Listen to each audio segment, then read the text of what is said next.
The current situation in Bitcoin is very, very worrying. And that's because of a signal that has just been generated that used to work very well in the past, that used to predict Bitcoin very well in the past. And I do think it will continue to work pretty well. The signal I'm talking about is the cross of the 43-day simple moving average.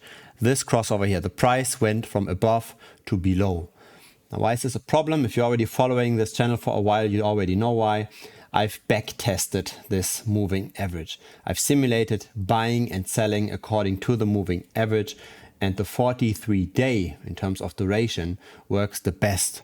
So again, a quick recap, right? This is when you trade according to the 43-day. So that's this turquoise line over here.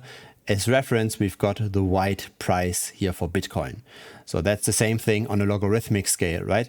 When you time the market based on the 43-day simple moving average, it tends to work the best. I have backtested, I've simulated this trading with all kinds of durations, right? That's here now on the x-axis. So all the way from just looking at yesterday's price, which is 1, to the 52-day simple moving average. And then you get here on the x-axis the annualized performance. So when you look here at the 43-day, this is what historically worked the best. It pretty much doubled your capital every single year if you timed this according to that moving average. Now, how does this work?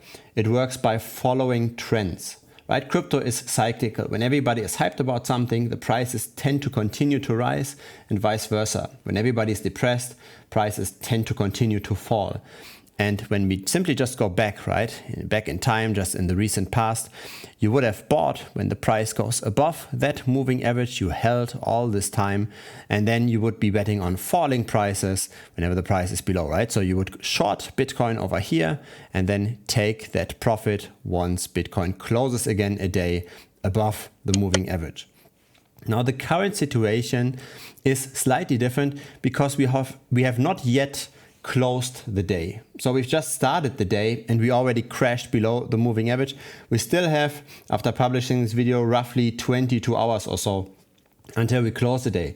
So ideally, if we are very, very lucky, we are going to bounce back from here and we would go again above roughly 23,200 or so, right? If we were to close the 3rd of March 2023 above 23,200, things should look okay again. But yeah, that's a big, big if, right? I think it's more likely we simply just stay around the level, we continue hovering, and then we really have a real momentum shift that's very alarming. We can potentially fall quite a bit, right? The last floor we had was at around 15 and something K, right? 15.7K. That's another 29% loss from here. So nothing is perfect, right? No trading strategy is perfect, and every trading strategy does have its failed signals. We had a few failed signals here in the past, right? We would shoot above the moving average, then go below it again. Then we had here a few more fake outs as well. So the strategy isn't perfect and the signals don't work 100% of the times. That being said, that's why we've got the back test, right? That's why we try to find out what's the best duration for a moving average and how well does it work. And this strategy tends to work pretty well. This is now a backtest starting in 2017.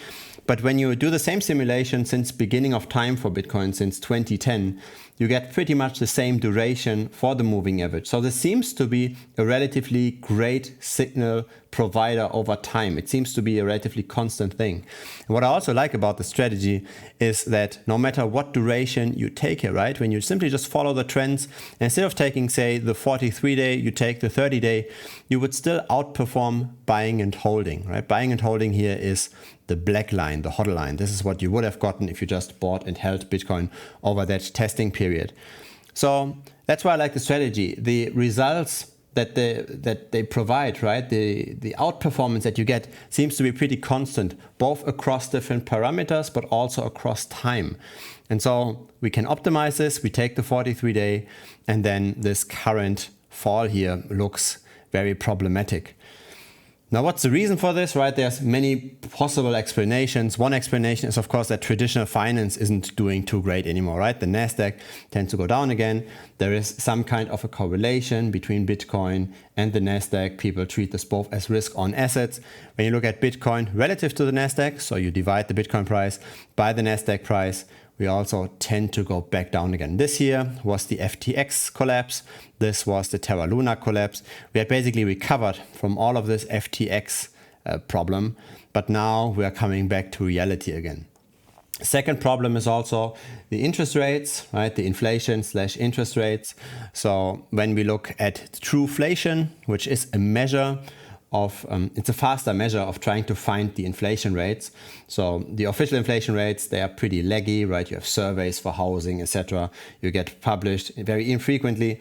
When you look at real mark-to-market data, when you look at data that can update every single day, that still tries to compose the same kind of a basket, you can come to this kind of a CPI, the trueflation CPI. And it is coming down, which is positive, but it's not yet at the target of 2%. The turnaround usually happens when the interest rates go above the inflation rates. So that's this chart over here. In green, we've got the interest rates. In green, we've got the inflation rates. In turquoise, we've got the interest rates. And once those two cross, then normally the Fed would stop tightening, it would stop raising rates further, and this would then lead to risk appetite again, right? The more the interest rates rise, the further you have to discount those big cash flows in the future. All the growth stocks, they go down in valuation because of rising interest rates. Once that stops, property can recover, tech stocks can recover, and that's usually when we see a cross of those two. And the tendency is good. Inflation rates are coming down for the US, but they are not yet officially measured in this way. And so that's probably why the Nasdaq, the tech stocks, come down. That's why Bitcoin also comes down. And that's why we have now this cross. And this is problematic because everything that happens in traditional finance gets amplified by a multiple X through inherent leverage in crypto. So I go more risk off again, right? I can't time this perfectly. We could shoot up here again. We have to look at what happens also in the next 20 hours. So by no means is this definitive, but yeah, I simply try to use the strategy that tended to work best in the past. And the strategy currently says completely unemotionally that it is time to sell. So take from it whatever you want. I am rather cautious. I'm not going to go heavy on altcoins now either. I will move some of my BTC holdings into stablecoins and then hopefully buy the Bitcoin back for somewhat cheaper in the future. There's a bit more of an extensive explanation of that strategy in the next video over here. Looking forward to see you there, and looking forward also to see you in Telegram and in Discord. That's down below. Thanks for watching, and bye-bye.